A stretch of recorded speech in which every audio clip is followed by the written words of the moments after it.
MUDA site ಹಗರಣ ಖಂಡಿಸಿ ಇಂದಿನಿಂದ ಮೈಸೂರು ಚಲೋ ಬೆಂಗಳೂರಿನಿಂದ ಮೈಸೂರಿನವರೆಗೆ ಪಾದಯಾತ್ರೆ ಕೈಗೊಳ್ಳಲಿದ್ದಾರೆ.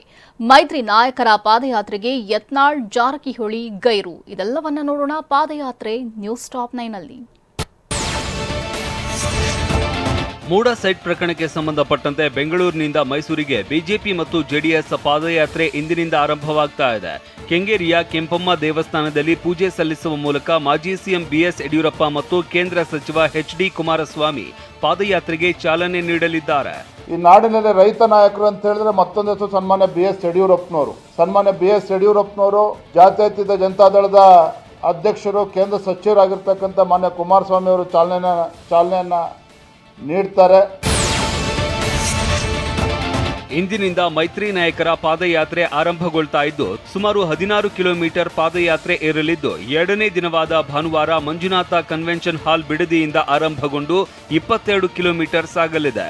ಪ್ರತಿದಿನ ಕನಿಷ್ಠ 8 ರಿಂದ 10 ಸಾವಿರ ಜನರು ಪಾಲ್ಗೊಳ್ಳುವ ನಿರೀಕ್ಷೆಯನ್ನ ಬಿಜೆಪಿ ಇಟ್ಟುಕೊಂಡಿದೆ.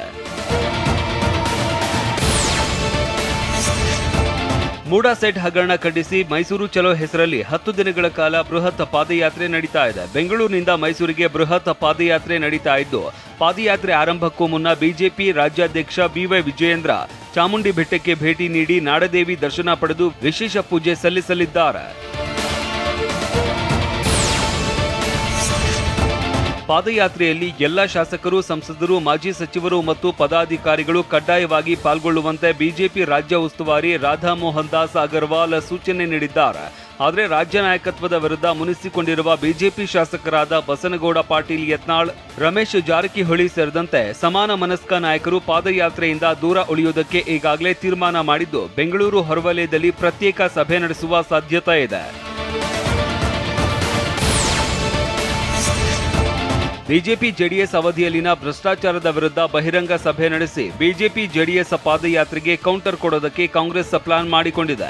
ನಿನ್ನೆ ಬಿಡದಿಯಲ್ಲಿ ಜನಾಂದೋಲನ ಕಾರ್ಯಕ್ರಮ ಆಯೋಜಿಸಲಾಗಿತ್ತು. ಇವತ್ತು ರಾಮನಗರದಲ್ಲಿ ಜನಾಂದೋಲನ ಕಾರ್ಯಕ್ರಮ ನಡೆಯಲಿದೆ.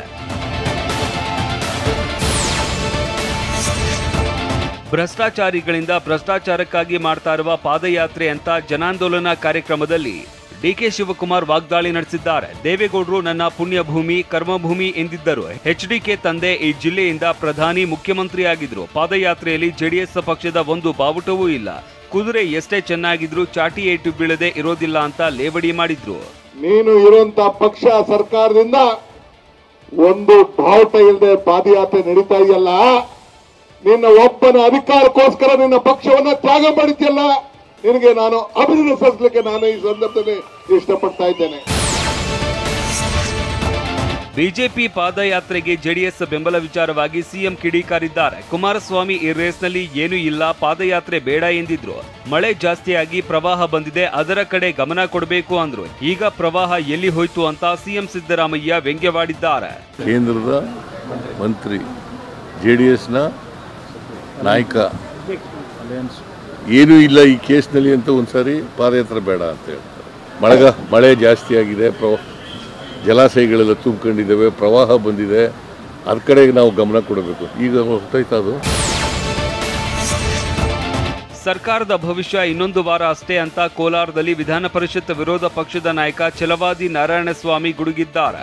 ಪಾದಯಾತ್ರೆ ಹೊರಡ್ತಾ ಇದ್ದೇವೆ, ದಲಿತರ ಭೂಮಿಗೆ ನ್ಯಾಯಕ್ಕಾಗಿ, ದಲಿತರಿಗಾಗಿ ಪಾದಯಾತ್ರೆ ಮಾಡ್ತಾ ಇದ್ದೇವೆ. ನಾವು ಮೈಸೂರಿನಿಂದ ಬೆಂಗಳೂರಿಗೆ ಬರೋದ್ರಲ್ಲಿ ಸರ್ಕಾರ ಇರೋದಿಲ್ಲ ಅಂತ ಭವಿಷ್ಯ ನುಡಿದಿದ್ದಾರೆ. ದಲಿತ ಸಮುದಾಯಗಳಿಗೆ ಅನ್ಯಾಯ ಆಗಿರೋದನ್ನ ಪ್ರತಿಭಟಿಸಿ ವಿರೋಧಿಸಿ ಭಾರತೀಯ ಜನತಾ ಪಕ್ಷ ಮತ್ತು ಜನತಾದಳದ ಮುಖಂಡರುಗಳು ಪಾದಯಾತ್ರೆಯಿಂದ ಹೊರಡ್ತಾ ಇದ್ದೀವಿ. ನಮ್ಮ ಪಾದಯಾತ್ರೆ ಮೈಸೂರು ಮುಟ್ಟಿ ನಾವೆಲ್ಲ ಬೆಂಗಳೂರಿಗೆ ಬರೋಷ್ಟೊತ್ತಿಗೆ ಈ ಸರ್ಕಾರ ಇರೋದಿಲ್ಲ, ಈ ಮುಖ್ಯಮಂತ್ರಿಗಳು ಇರೋದಿಲ್ಲ.